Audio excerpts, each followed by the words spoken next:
Alofa Faithful, how's it going? It's Captain Niner here, doing the last of the 2024/2025 season week in review show. It's the end of the week. Congratulations, you made it. It's Friday night. It's time to get a little drink on, talk a little football, discuss what's going on with the 49ers during the week. So we got all that coming to you with on tonight's show. We got TJ in the background waiting to get going with him tonight. And if anybody else wants to jump in, let us know. We'll give out the link. Jump in, let us know what you think about the season or anything like that. So give us just another second. We're going to jump into the actual intro to the show, and we'll be right back. They are at the 44-yard line of the Chargers. Taylor out to the left side, and Ricky Waters to the right. And a play fake. Young goes deep middle. He's got Jerry Rice. Touchdown 49ers! First touchdown of the game comes after only a minute and 24 seconds. 44 yards. Touchdown pass to Rice. He sets another record. You are now tuned in to NFR Weekly News Wrap, brought to you by Power Brand Systems.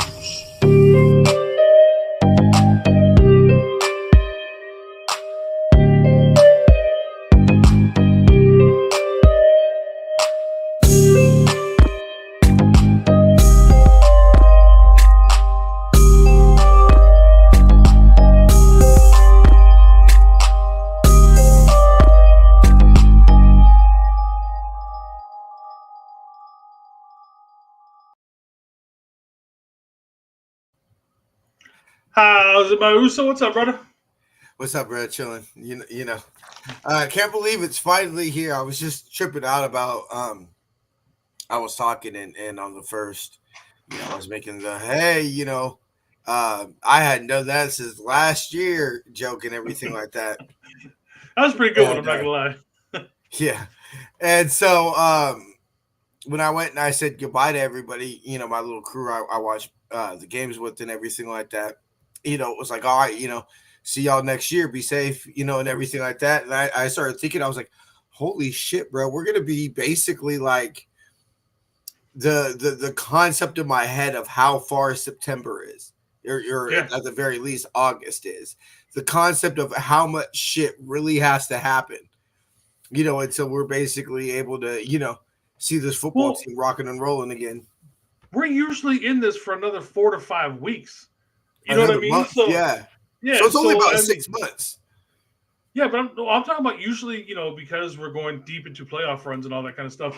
We're not used to quote unquote being done and getting, ready for draft stuff for a while. You know what I mean? So it's like, do we just take a break for a couple of weeks and just kind of relax and then pick it back up? I mean, I know we haven't talked about it, but it's just like we're like uncharted waters for as far as like a lot of the stuff. Like I'm not gonna do a Madden show anymore. I don't have a reaction show after Monday. It's like, what are we gonna do with our time, bro? Dude, do I have to fucking spend time with my wife now? I know, right? I'm like, what do I do with my time? Like, there's a dog that lives in this house. Fucking A. Hi. Like for the first time in, God, maybe 3-4 months, I actually turned on the PS4 the last couple of days. Oh, I've been grinding away. Like I've been playing Marvel Rivals. Great game. Grinding on that. There's a game I literally bought the week before training camp started last year. It was either training camp or the regular season. Baldur's Gate 3. I picked it up, played it for about an hour, and I had been dying for this game to come out. It's a great D&D type game. I ain't looked at that game since. I cannot, it's just been sitting on my Xbox. I've not touched it because you can't just play. You can't pick it up and play it for 20 minutes. It takes hours. Yeah. So I'm like, I can't wait to do that. That was the thing I was discussing, as I said, my life with football being so much involved into our let's be real, Brad, at this point this season, our daily lives. There wasn't a day that either pretty much there wasn't a day besides Saturday you didn't do a show. Yeah. Obviously, there was. What's up to fairy number 0? This is fairy numero 0. There wasn't a day that I wasn't doing some type of shit for the show, some behind the scenes shit. And, we were talking a little bit on Tuesday 2020 hasn't been that really truly that long ago. I mean, 5 years, half a decade. That's lightweight pretty long. But, I mean, this is not foreign. You and I grew up in the 2000s, Jason. Niners not making playoffs. There was a point in my life that I'd be able to look at people and say, this team's been garbage majority of my life. Yeah. Like there were points in my my early adulthood that I was able to say that. And so it's not foreign concept. But what I told everybody, I said, my life was completely, totally different. Football was a lot more of my escape from my reality. And I was like, now it's actually like I got a home. I could organize my room. It is unique. I was like, we never really had time to plan for our off season because pretty much right when the season ended the last couple of years, we were right into it. Back into it was, oh shit, the fucking training Columbine's next week, and holy shit, all right, here we go. Did you realize what you just said? What? You said the Columbine is next week. Oh, Columbine. Columbine. Combine. Take the L out. Yeah. I don't know why I said Columbine. Okay, so you know what? Usually this is already part of the show. As you guys know, this is a drinking show. Apparently TJ started about an hour early. So tonight I am drinking some Twisted Tea, sweet tea, whiskey, already pre-mixed and everything. What you got, brother? That actually sounds pretty fire. I just got me a simple, I guess for those people who, want to keep it masculine, a Buck Rogers. I always just say a Shirley Temple. It is what it is, nigga. But yeah, it's the same damn thing. Post in college, we sucked for the most part. Yeah, that's kind of me and Tommy are pretty much the same. So thing. What? Let me see. So I remember I was 13, almost 14. I remember very clearly watching in the living room at the group home when Steve was laying on the ground in Arizona. I was 13, almost 14. That was 99. That was September, October 99. And then so you figure what? That was 99. Then high school years you could say were Jeff Garcia. So what? That was about 3 years of making playoffs. And then I remember my senior year. My second half of my junior year. So my senior year up until Harbaugh. So you're talking about from 2003, September of 2003 to September of 2011. They didn't make the playoffs. So I graduated high school, essentially went through college, and all that. And they didn't even make the playoffs, bruh. Well, to that, don't make fun of me with my straw. I still got a busted ass tooth that hurts, so I got to make sure nothing cold gets on it. And I've never had this before, so I'm curious how this tastes. Yeah, I'm curious. Like that sounds pretty fire. Wow. So you're talking about 2002? Ooh, that is. Yeah, a little. Okay, I know it's called sweet tea whiskey. It's mostly whiskey with sweet tea. Yeah. I took a bigger drink expecting it to be mostly tea. No, that is mostly whiskey. This is not going to be a long show. I'm not going to make it. Yeah, no, I went and I made my drink and I was going to make my, okay, so 2003. Yeah, so you're the class of 03. You graduated college a year before I graduated high school. Damn, I'm older than Tommy. I thought me and Tommy were the same age. God damn, you damn kids, man. So we were I'm drinking a Bloody Mary. Not wrong with Bloody Mary, man. So when I made my drink, I was like, because I didn't want to make it mostly soda. I was like, let's be real. This might be except for somebody's birthday, maybe the random occasion we watch Harry Potter and decide to make a little alcoholic butterbeer or something. This might be very well the last time I drink until we do a Friday show again, whatever that happens to be. What's up, Miss Veronica? What's up, love? How you doing? Wait a minute. If you're 46, you're older. Wait a minute. I'm confused. I thought you graduated. No, never mind. I read that you were graduating college in 23 or high school. My bad. I turned 46 in like 3 weeks. So I read that wrong. My bad. So,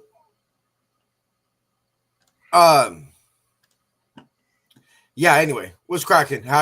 What's up, everybody in the chat? So yeah, at work. Watching a little Niner football at work, or a Niner podcast at work. Couldn't think of a better way to spend work. That's what I pretty much do at work. Yeah, whenever I was at work or if I'm driving, I always had some sort of podcast or something in my ear playing. Mm-hmm. Most of the time. But yeah, so anyway, I made my drink and didn't want it to be mostly soda. So I'm like, all right, if I'm putting 12 ounces, full can of soda, I was like, 3 shots should be good and everything. I took that first sip. I was like, woo! All right. It's going to be a long Friday night. I'm class of 97. Fuck y'all old. Brides. No, but so as far as this week, it's kind of hard because obviously, like with this week, it absolutely doesn't mean pretty much anything. Fuck it, let's just go ahead and switch over to this one. So it's just like I'm trying to get a lonely road, the only road. You know what's funny is that I heard that song and that's kind of where it came to. I was like, you know what, Kyle's gonna have to walk a long, lonely road this offseason. So that's kind of where the idea behind this picture and everything went. But yeah, it's just like I'm trying to get up for this game because there is some things to root for, like we were talking about. Yeah. Will Kittle get his second double-digit touchdowns in his career? Does Juwan get 100 or get 1,000 yards? Stuff like that. So there's stuff like that that's obviously there to root for. But at the same time, it's like, at the end of the day, it doesn't change shit. You know what I mean? So it really doesn't. So it's just like, damn, I want to get up for this, but it's like, like I'm more. It's like this sounds terrible. I'm more excited for the offseason because I know that there's changes coming. I know that, and I want to know what some of those changes. Like I'm excited to see what are we going to do in the draft? Who are we going to pull in free agency? Who are we going to lose? Who are we going to cut? All that other stuff that we know is coming. I'm excited to see that already, and I'm trying to push that to the side, knowing we got one more game to go through. Yeah, I will say this: round of applause for the faithful on Monday, because that was not the type of game, meaningless game that you thought it would be. Like honestly, for entertainment value, just taking away the team's record and everything for entertainment value, and atmosphere, all those type of things, it might as well have been the game we all thought it was going to be when the schedule came out. Yeah, up until about midway through the fourth quarter, when it was obviously we weren't going to win, that the stadium, at least watching it on TV, it was rocking, bro. Like I said, seemed like it was pretty rocking. Now, obviously, at the end, when we knew we were going to lose, it got dead quiet because we could hear those stupid golf chants. But at the same time, up until that, if you had told me that was a Week 8 game, I would have believed you. You know what I mean? Yeah. It definitely. Big shout out to the faithful, because that wasn't the meaningless last home game of the year that, and they didn't even do like fan appreciation or anything like that, giveaways or anything. So besides the normal giveaways they give at every game.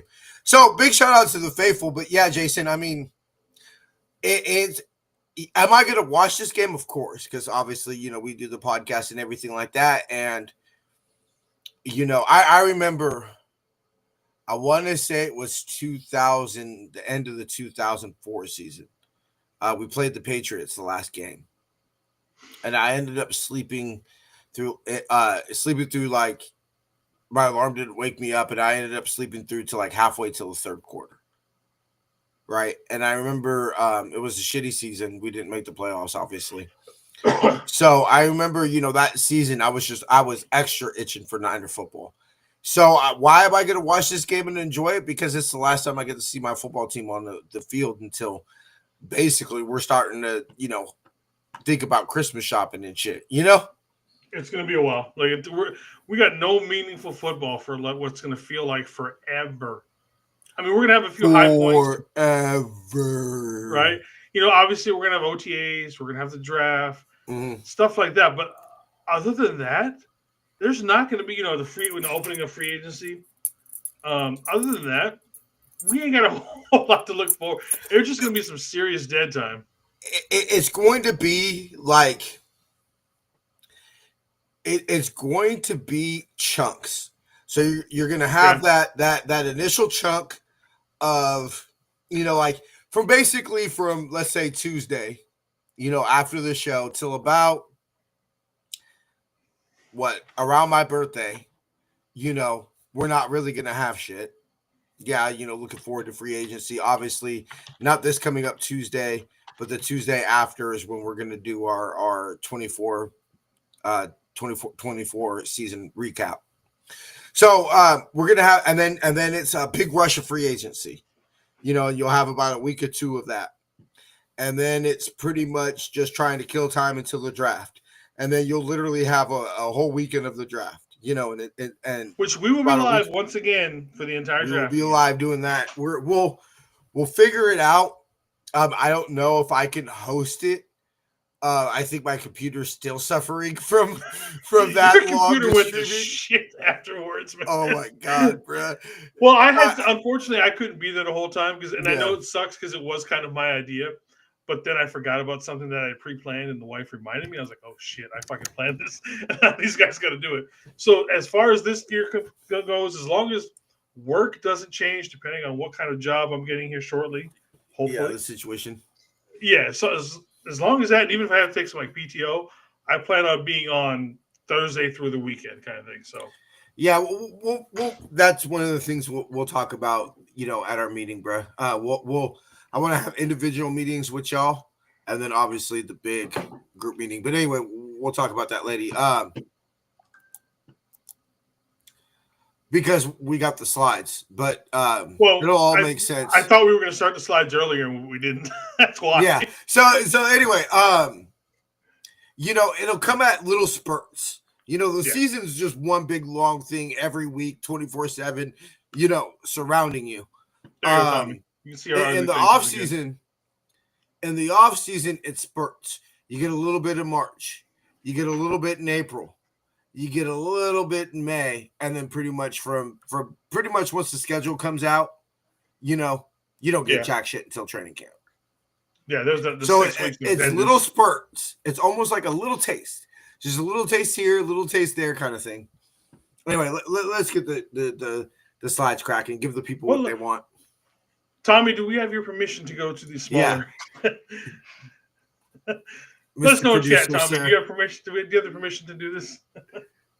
While Tommy makes up his mind, why don't we run the ads real quick before we forget? Because I stay forgetting to run the ads. Today's episode is sponsored by Power Brand Systems. Need help getting new customers for your business? Let Power Brand Systems help you grow with their powerful tools. Visit powerbrandsystems.com/NinerFaithful Radio for more info. If you like our content and would like to support the show, consider leaving us a tip in our tip jar at NinerFaithfulRadio.us/tip jar. Join our exclusive membership community where you get exclusive NFR content not available anywhere else. Join our exclusive chat, 20% off of all non-sale For the Faithful by the Faithful gear, and much more. Visit portal.ninerfaithfulradio.us/login to join. For the Faithful by the Faithful Season 4 apparel is finally here. To see this year's designs and also save 20% off of Season 1 through 3 designs, go to NinerFaithfulRadio.com/shop. Get all the highlights from all the Niners press conferences every Saturday on Niner Faithful Radio Presser Review. Follow us on social media at Niner Faithful Radio on Facebook, Instagram, Tumblr, and TikTok, and at Niner. Damn, you've been watching the show how long? And you just asked us about the chip jar? If you go to the description in YouTube, Tommy, it's in the description. Does it even work? We don't even know if it works. No, it works. It should work. That's another thing. Got to have a meeting with Christian. Totally forgot about that. Like, hey, yeah, bro, sorry I disappeared for like the season and was depressed and shit. No, That totally All didn't right. go how we thought it was going to go. So Fairy number 0 has given us permission to go to the Okay. other slot. Let's All right. proceed. All right. All right. So first thing we want to get into, we want to give some congratulations to these gentlemen right here. Good job, boys. Cheers to you. Is it just me, or I don't really? I mean, maybe Jawan. Okay, let's be real. I feel Jawan got robbed a little bit. Oh yeah, more than a little. More than a little. I think that Jawan. It's like maybe this is my Niner centricness, showing. But I thought if you just said who had one of the best seasons of a wide receiver in 2024, sure, I'm not saying Jawan Jennings would be the first name that would pop to your mind, but as far as just wide receivers, you're not going to get through many names before you get to Jawan Jennings. No. And I mean, how many times did we come on Tuesday, Jason, and say, where would the Niners season be without Jawan Jennings? And how the fuck did Leonard Floyd get on this list? And I am glad the man. Congratulations to you. Reputation. Let's just be honest. Well, even that, his reputation is not that great. You know what I mean? How did Trent Williams tell me this, Jason? His rep is good. But I'm saying, did Trent Williams have an alternate Pro Bowl season this year? No, but he has the rep. Leonard Floyd does not. Leonard Floyd is the type of person that if you're a casual football fan, you probably don't know who the fuck he is. Or Juice. Let's be honest. Most people don't know who the fuck Juice Check is. I've had people ask me, like, are they booing? When everybody Juice. People ask me, like, why do you guys boo that one guy? I'm like, we're not booing. We're saying Juice. Because obviously living up here in Seattle, people don't know. I'm like, no, we're saying Juice. Yeah. But just like comes look, I gotta lie. You and I, Jason, not you're not that older than me. First time I hear it, did you think about Brew? Yeah, the Yams fans used to do that for Isaac Bruce. Or when I used to use it for I know the Whackers used to do it for Coon. Yeah, that was. I'm not gonna lie, that one was fucking hilarious, man. Could you imagine being there and going, "Coon"? Yeah, that was. That was a little. That was gonna be a little bit weird. Obviously, to me, the biggest omission is Demo being an alternate. So he honestly should be a starter when it comes to this. And then to me, the second biggest one is the fact that Jennings is not at least an alternate. I didn't expect him to make the starter's position, but I really expected him to be at least an alternate. Yeah, you might not know him, but you damn well saw those games where he literally took over. He didn't have it wasn't like it was just one or two games. There was numerous games where they were like, Jawan Jennings carried this team to a win. I mean, you just got to go to that Yams game, bro. You just got to go to that Yams game. That's if you asked me at any point. I think is Jawan just a new Fred Warner in the sense that we were calling him. What's up, Papa J? What up, Papa J? How you doing, brother? Thank you. We were calling Fred All-Pro Fred the year before he actually made an All-Pro. So this is, to me, Jawan Jennings, even not as good of a season next year, has a higher chance of making the Pro Bowl than Jawan Jennings, who may have very well statistically had a better year this year than next year, which I don't think is going to be the case because I think we're going to lean on him just as much, if not more, next year. Especially if we get rid of Debo/BA, however you want to look at that. Yeah. Whatever situation happens. Yeah, if we can somehow move one of those two guys, he skyrockets. Yeah, see, and that's the thing that if you ask me, if you say, TJ, what's one of the most frustrating things about 2024 is you don't know how many times in my head I was telling myself, person X is Bam Bam MVP of the week. Kittle-Corn MVP of the week. Like, not even close. Like, I was about to gush flowers for them, and it was all for naught. That was one of the frustrating things about the year. Hey, Papa, I just want to make sure you did plug in your phone, right? Because I know earlier you had an issue with it. from the other day watching Terror Domes. Was it Terror Domes? Where basically his phone was dying. So I just want to give him a hard time about that because he was at like 2% on his phone the other day. That way he can watch. That way he can watch the whole. Oh no, it was yesterday with me and Anshel. That's what it was. He was walking in somewhere and his phone was at like 2%. I want to make sure you can watch the whole show, man. Make sure your phone is plugged in.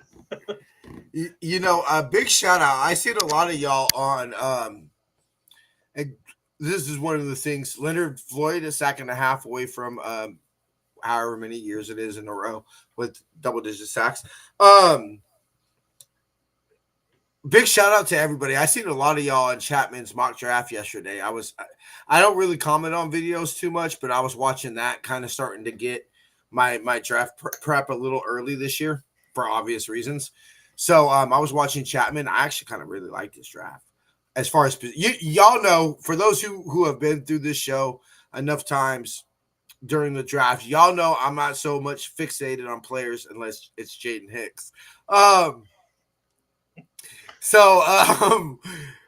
don't so much fixate except for one player.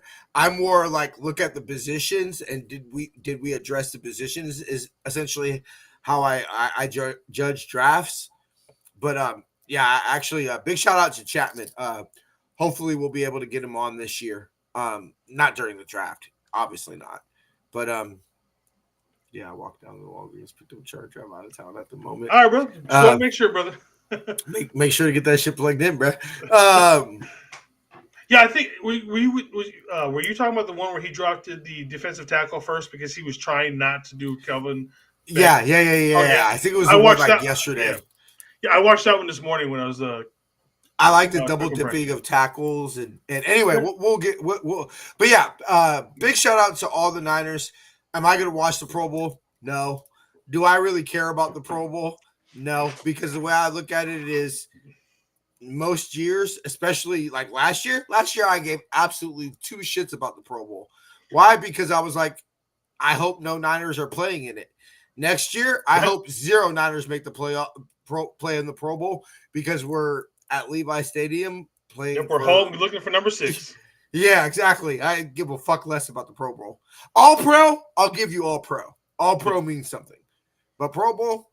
Yeah. I mean, like I said, growing up in Hawaii, I got to go to a couple Pro Bowls. I've told the story a million times. Me and my little brother started the Bud Light Great Tasteless Filling chant right in front of us because we got tickets because we were military brats. So we were sitting with all the drunk military guys, and then fuckers started fighting in front of us. And I was like, holy shit, we're going to jail because we started this fight.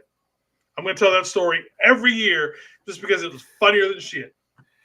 I can understand, Jason, growing up in Hawaii and you don't necessarily, you can't ever, the chance you may have ever saw Steve Young play was at the Pro Bowl, Yeah, exactly. That's the only time I got to see anybody. Yeah, and then you see these guys out around town. You know what I mean? You're not just seeing Joe Blow, the third string tackle from whatever team. You're seeing nothing but the best of the best. Yeah, you're basically seeing whoever the Niners' best players were that year. Yeah, if we had any. The league's best players, not just the Niners. Exactly. Yeah, I get that. I get. Have I ever told the story of how I got Joe Montana's signed rookie card? No. So obviously, living in Japan, also, my dad's best friend at the time was the base's sports reporter. Well, his assistant got sick, so he called my dad at like 4:00 in the morning. He's like, "Hey, my assistant's sick. He can't go with me.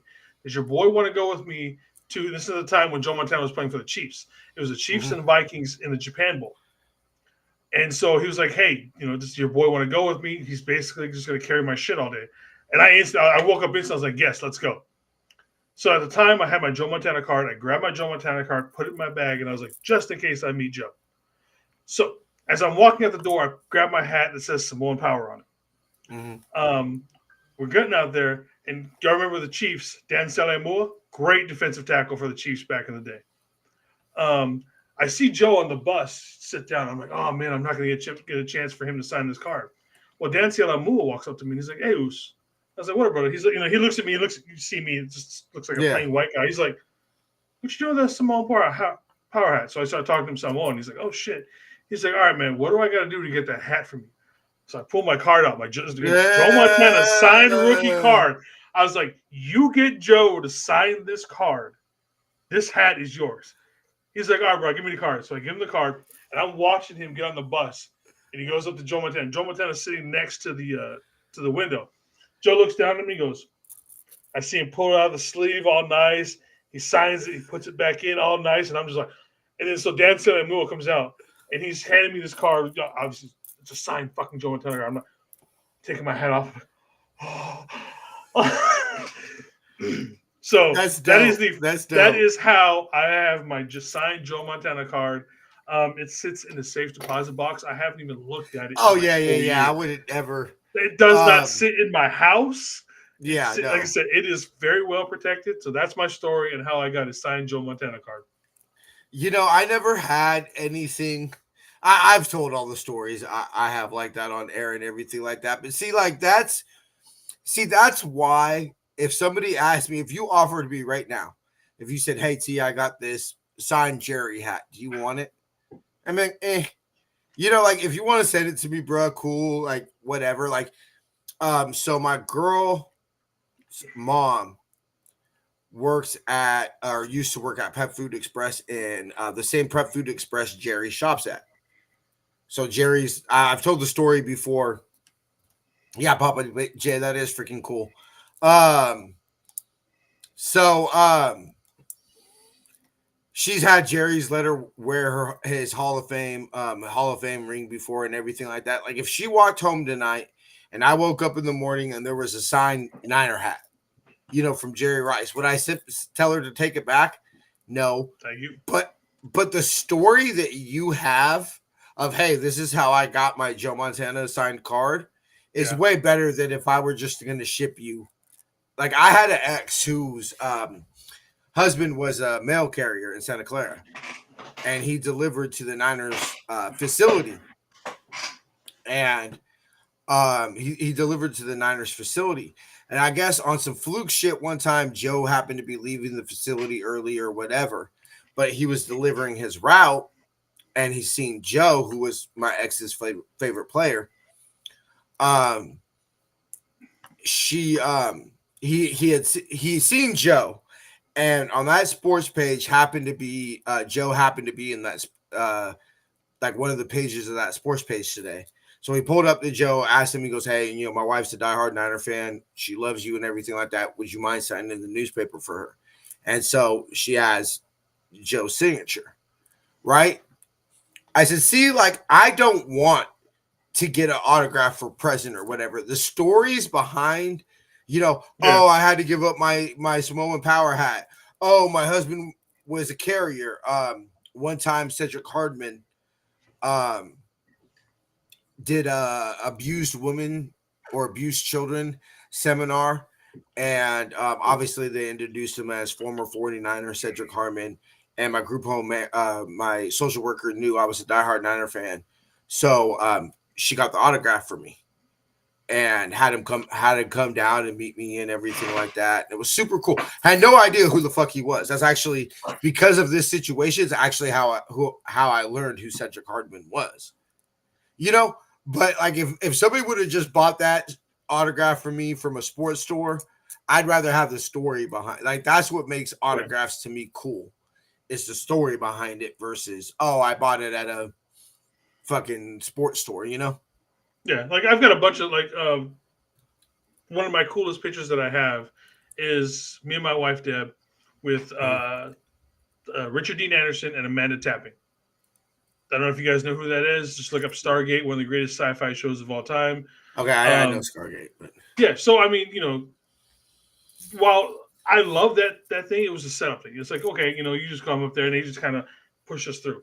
But that, like I said, that Joe story, that's cool. The Joe story is pretty. Even a situation like that, I would take. Like for example, if I was sad I never got to do it, but so Maggie Smith, for those who don't know, I mean, y'all should know who Maggie Smith is, but Jason knows where I'm going with this and everything like that. Before she died, I wanted to write a letter to her so bad and say, Mrs. Smith, I've known you since I was a little kid and you played Wendy and Hook. You know, Maggie Smith has been a huge part of my life.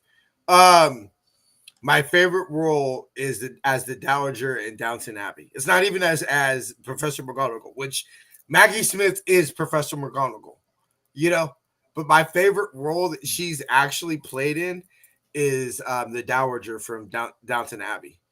And I was going to write her a letter telling her that, but I never did. But yeah, so if somebody handed me a Maggie Smith autographed Harry Potter poster, would that mean as much as if I was like, dude, I bumped into Maggie Smith at a coffee shop and when we went and visited England, Yeah.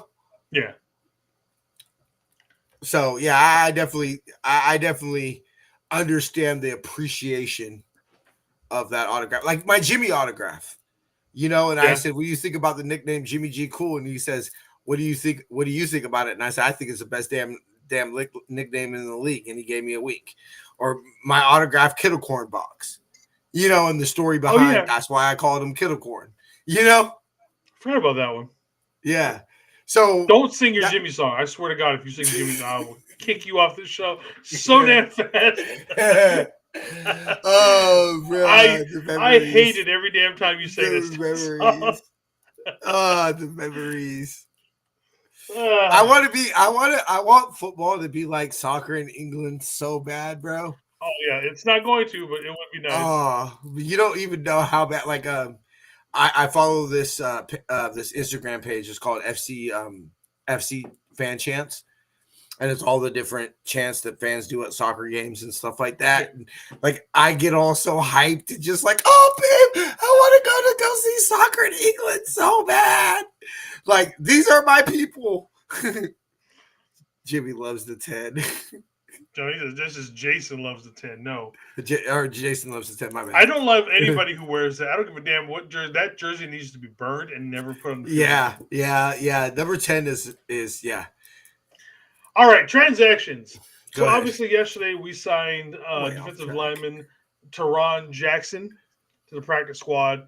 And then the day on New Year's Eve we put Dre officially on the injured reserve. Everybody else seems to have seen the rest of them because they've happened before. Not much overall. I don't expect to see any of it. Like, I don't think Teron Jackson's going to be elevated come Sunday or anything like that. Obviously now we know he's not. Or no, that's tomorrow. It's tomorrow. Never mind. Like I said, I'm not gonna lie. This sweet tea whiskey's hit me, dude. Yeah, I ain't gonna lie. That Shirley Temple hit me. So not much to expect from there. Like I said, we'll figure out who the elevations are for tomorrow. Jay will have that on the show for y'all. Yep. And then look at this fucking list we got here. Okay, so out officially from the game, we have Robert Beal Jr., Diamondolo Nora. I was kind of surprised that he wasn't going to be playing. Obviously, we all knew about Brock Purdy. Deebo Samuel just probably out just because. You know what I mean? Yeah. Otherwise, I expect everybody else. I know Kittle was finally a full participant today. Ricky Pearsall has been battling some sort of an illness, but I expect him to, chest. Yeah, but I also see that's the thing. Me and Ansel were talking about. When they say chest, I don't remember him specifically like taking a hard hit.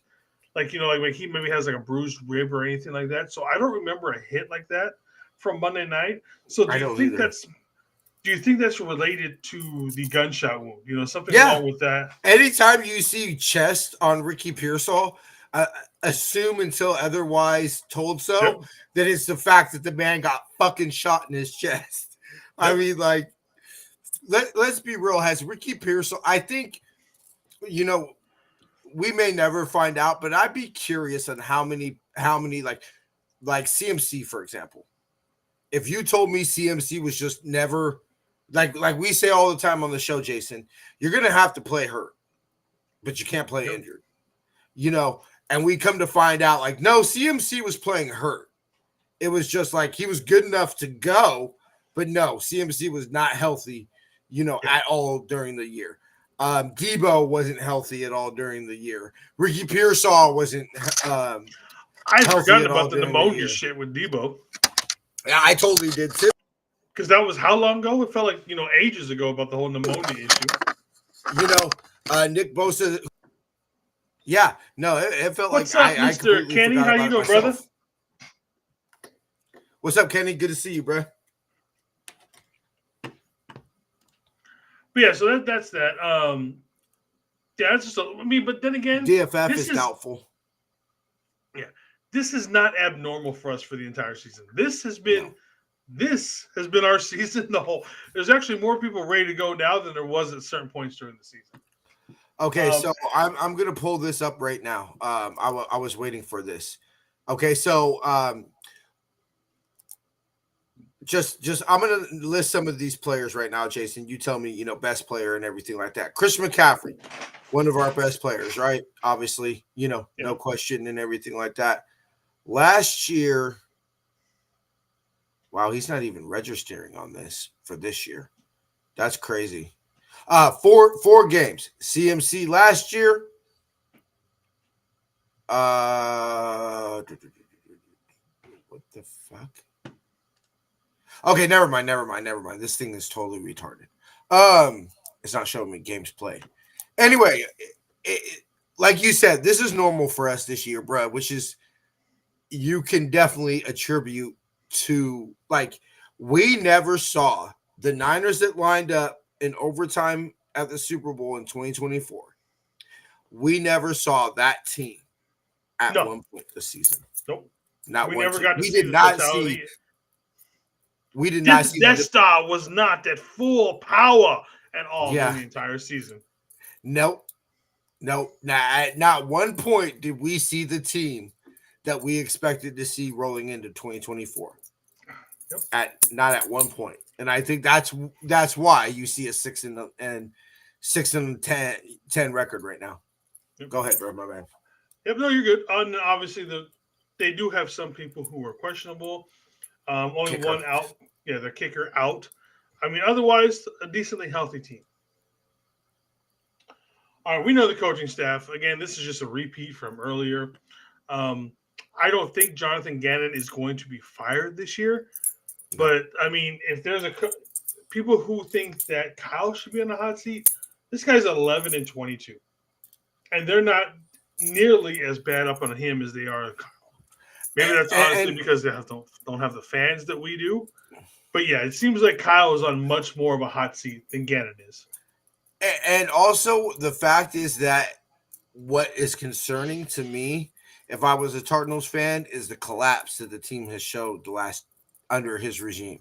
Is that they've had, I believe in his whole regime, they've had hot starts. Like, remember, we were talking about the Cardinals winning the division this year, bro, early in the year. Up to about week 6 or so. And then they just absolutely, totally collapsed. All right, you look at their offense. Obviously, Kyler Murray, as you can see in the picture, he's probably on Call of Duty right now. I wonder if he's a hacker or not. Just for those of you guys who don't know, Call of Duty right now is about – if you're not hacking in Call of Duty right now, you're not playing Call of Duty. Right now, it is the most hacked game in the history of any sort of video game. It's absolutely terrible. So I'm wondering if he is like me, playing some Marvel Rivals. We know he's not focusing on football, though, right? We know he's a gamer. He honestly, if he had a chance to make nearly close to the same amount of money being a gamer as he would have as an NFL contract, he would quit right now. See, this is the thing about it is when you ask me why do some players who are clearly talented or whatever don't make it, is Kyler Murray, it seems like the type of person who plays football because he's good at it, not because he loves it. Yeah. I think he probably could have made more money and was actually a better baseball player than he was a football player. Yeah, I always wondered why he did chose, football over let's be honest, guaranteed money in Major League Baseball. Just look at your health, bro. Well, no, that's the next point I was going to come to. Yeah. Obviously, a quote-unquote low-impact sport, you can play it for like 50 till you're almost 50 years old because you're never doing a whole lot. You know what I mean? So honestly, if I had a kid right now who told me that I could play 5 or 6 years in the NFL or 20 years, in Major League / minor league, I'm like, dude, go play fucking baseball. Unless my son told me, like, I absolutely love football and everything like that, I would always encourage him to pursue other things over football. Like if he's so talented in mathematics, if he's so talented at backgammon, or whatever like that, I would push him. Where did you pull away from backgammon football. out of? I don't know. Just popped in my head. But the two people, like I said, James Conner has been a thorn in our ass for years. The Oh man, God. he just runs hard. Like I said, I actually have respect for a man who has beat cancer. He shows no remorse. He doesn't give a fuck. It's like there's nothing else in the world that can. If cancer can't Yeah. kill me, nobody in this field can stop me. That's the way he lives life, and I can actually respect that. And then obviously they've got Trey McBride, their version of Kittle. I think he's a great tight end. Honestly, you give them a good tight end, or excuse me, a good quarterback, he is a top 5 tight end easily in this league. I would take him on the Niners right now. Yeah. Could you imagine him and Kittle on the same team? That would be insane. You're talking Aaron Hernandez / Rob Gronkowski kind of a level of tight ends, pair of tight ends. Yeah, yeah. They'd be killing it. With Kyle's ability to, although it's took some hits this year, I still believe Kyle is an upper tier offensive mind in the NFL. Yeah. Obviously, their defense is the mid at best, as you can see. Besides their rushing per game, everything else is basically just mid. Obviously, Buda Baker and Kittle are going to go head to head. They're going to try and hit each other. Those guys probably have the most. They have the most friendly, hated rivalry in the league. Yes, you could say it's like because there's obviously respect between the two guys, and they love playing against each other. But they just want to beat the hell out of each other when they're in the league, when they're on the field. Yeah. It sometimes, I feel that just the Buddha versus Kittle matchup is worth the price of admission in itself. Most times that we play the Cardinals. Yeah, because they're gonna go like they know, like, look, I'm coming. Like, I'm not going to avoid, you at all point. Kittle's gonna catch the ball, turn around, and say, "Where's Buddha?" before he starts running because he wants to run Buda Baker over. Yep. All right, and then as far as the fantasy football goes, anybody knows the good one on this? Anybody? The tiny one? Yeah, there you go. Yeah. No, I got a clown on Kyler. I was like, that was the only thing that looked different. So I would actually go with Michael Carter. I mean, honestly, most people, our fantasy football leagues are over. This is like the first year in about 10 years I have not won a single fantasy football league. I came in second in like 3 and like third in like 4 of them. I'm annoyed as hell. But probably the big games in general for both the tight ends and Kittle and McBride. And this is what we're betting at. All right, TJ. So we got the Cardinals at 4.5. I'm actually going to go against that and take the 49ers and the points. Yeah. I think we I don't think they're gonna blow us out. 4.5. If they're gonna win, 4.5 does seem about right. But I actually like the Niners in this game to win outright. So do I. That's why I didn't take that one. All right, over under 42.5. I'm gonna take the over. Inside Stadium, last week of the year. I honestly think this game is going to be more similar. I see this game being 31-28, 34-31 more than I see it being 21-17. All right. Honestly, personally, with this one, I stayed away from it because I was like, I can kind of see it going both ways more than that. All right. Let's get into some of these guys with their numbers, with their seasonal stuff. Juwan Jennings, over 74.5 yards. Remember, he needs 73 yards for 1,000 yards. For those of you who don't know, Joshua Dobbs was his quarterback at the University of Tennessee. So they do have some sort of a connection, whether or not, it's been a few years. But the Niners have gone out and basically said they want him to get that 1,000 yards. Juwan was going to be the quarterback that replaced Josh Dobbs at Tennessee. That was the plan, was for Juwan Jennings to take over for Josh Dobbs. I'm going to take the over. I think Juwan gets his 77.5. I think he gets his 1K. Yep. I think they're going to force feed him to an extent. I think between him and without Debo playing, him and both Ricky, there was a couple of Ricky bets, but the Juwan one just seems like a better bet. Now, I was about to say, I expect my player to watch for the pregame on Sunday is going to be Ricky Pearsall. Yeah. I would actually say that'd be Juwan Jennings just because I know he wants that 1,000-yard receiving. Yeah. Now, here's a little bit of an interesting one. If we're going to be force feeding Juwan and probably force feeding Kittle a little bit to get some points on the board because both of those guys are going for milestones. Obviously, Juwan with 1,000 yards and Kittle with two touchdowns for his 10 on the season. Jake Moody. I'm not touching anything with Jake Moody with the fucking 49-foot pole, bro. I'm going to say this. Jake Moody is going to get over his 5.5 points simply because of point afters. And I think that's all he gets. Maybe he gets – I think we score enough touchdowns to where he's going to get his 5.5 points. No, not touching any Jake Moody bets. Nope. I'm taking it because all of a sudden now there's no pressure on him.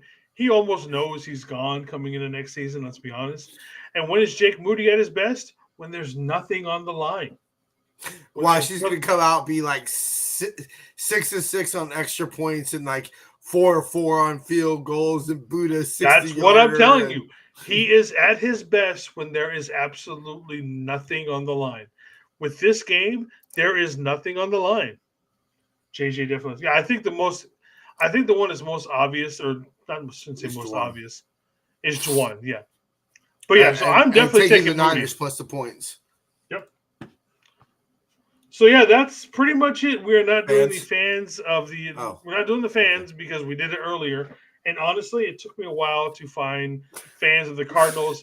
And I don't mean like obviously they're not the greatest fan base, so we can give them credit. With that, they're in a smaller city in a smaller market in general, so they're not going to have the biggest fan base.